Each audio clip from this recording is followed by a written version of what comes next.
Thanks very much, Riv. I want to welcome Glebe and Bjergsen to the desk. You guys both added this year to the roster, actually. It seems you guys are improving over time. So, 50-minute game. Pretty close overall. Glebe, why aren't you flashing in front of hooks to save Turtle? I don't know, man. Like, our... It's a tricky game. Yeah. It's a tricky game. I mean, talk to me a little bit about how you guys were coming back after you pretty much had control and then ended up losing a little bit of control of the game. How was your talking to the team? Okay, so we had pretty good control early, and then we went a little bit too far up, and they did a really good job punishing us for mispositioning, and then they won a team fight like pretty decisively. They got 2 Barons in a row, and we're getting back like into the game. But basically, we just needed to keep cool and like reset at that point because our comp was a lot stronger at fighting 5v5, and they were almost all AD. So as long as we were able to just group up and keep Twitch alive, or even if Twitch didn't live, Soraka and everyone else did so much consistent magic damage that we could just win team fights together. And so did you know that really coming in? Like, because it seemed like after about 20 minutes in, you guys had control. A lot of the turrets were down, and you took the game pretty slowly. There weren't any like really long, prolonged sieges. It seemed to be around Baron. Did you know that like super late game, your team fights would carry you? Yeah, when we picked Soraka and Twitch, we were just going for like late game team fights. Twitch is really, really bad at sieging turrets, so with that kind of pick, we just had to go for team fights and just get vision control around objectives, because if we walked up to try to take a tower, it just puts Twitch in a really vulnerable position. Yeah, and there was a lot of vulnerable Twitch in that game. Special was getting a little bit of revenge every time we'd hook Wild Turtle. Bjergsen, I saw you smile a lot about that. It's strange with all the pressure on the new guys, amazing, and Glebe as well. With Turtle actually getting caught, just give me your thoughts on the game. I think it puts of course not just as much, but it also puts a lot of pressure on the old players because we have a new roster. We need to prove ourselves. We need to be able to step it up.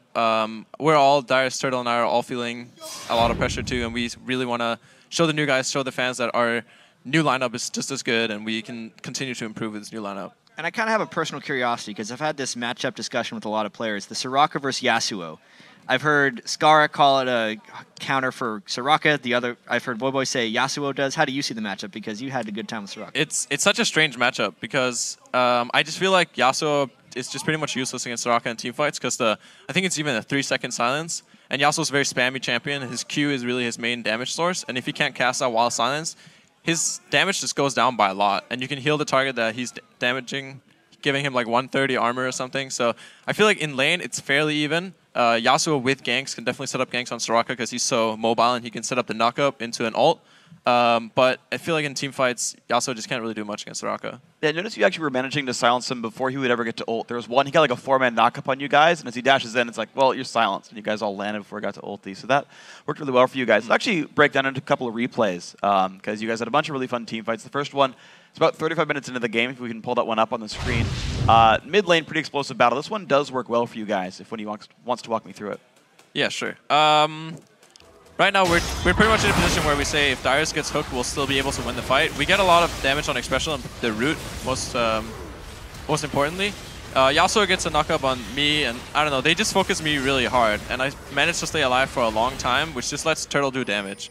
So this is one of the fights where they focus me instead. They did get a lot of good CCs on me and stuff like that, but Soraka is really hard to focus. And that's why Soraka is such a strong champion, is that even if you focus her, she'll still be really useful and take a long time to kill.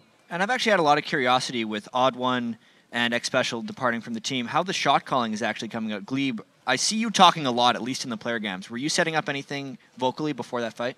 Well, before, we were just like reminding each other what we need to do in fights, like what targets we need to protect, what we should be doing. Like when we have Soraka and Twitch, we can basically just kite back and have Soraka and Twitch shred everyone's MR and kill everybody. And just like reminding everyone what to do in the fights and make sure we know what we're doing so we go in like with a plan. And then when the fight happens, is there a primary shot caller or is it all just the groundwork you've laid beforehand? When we're actually fighting, a lot of people are talking. I'd say it's mostly Bjergsen, me, and Amazing right now, but everyone contributes, I think, a lot.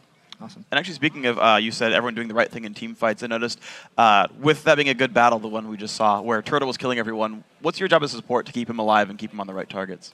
When you're playing with Twitch, as a support, you usually just want to stand next to him and make sure he can get auto attacks off on anyone. Once he pops his ult, he can completely just kill a whole team. So if you're a support like Thresh or Zyra or anyone with AoE CC, you just want to lock down the people trying to get to Twitch and make sure he can sit back and get his auto attacks off with his ult. Okay. Well, we actually have one more replay. Actually, we want to have you guys walk us through. It's about 46 minutes into the game. Another team fight that you guys win. Glebe, if you want to take this one. All right.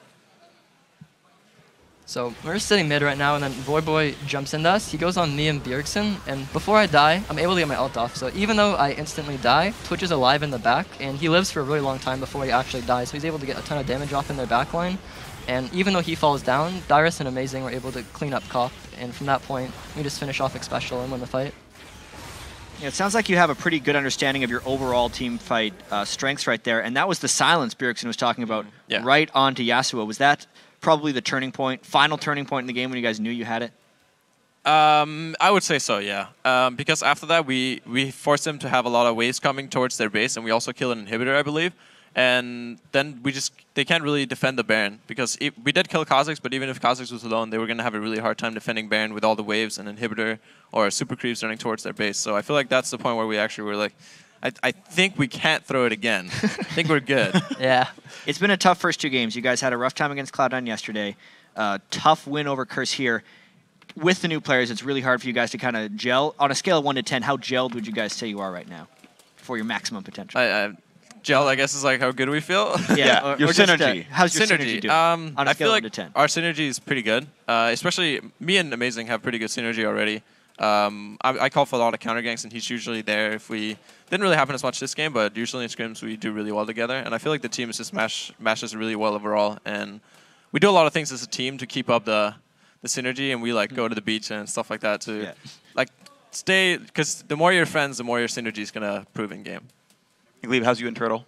We've been getting along really well. We've been dueling a lot, and then as like a duo lane, we just need to keep playing together and keep getting better, but things are going really well.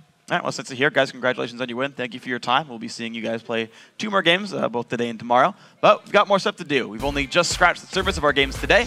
After the break, we'll jump into our next match between the 2 new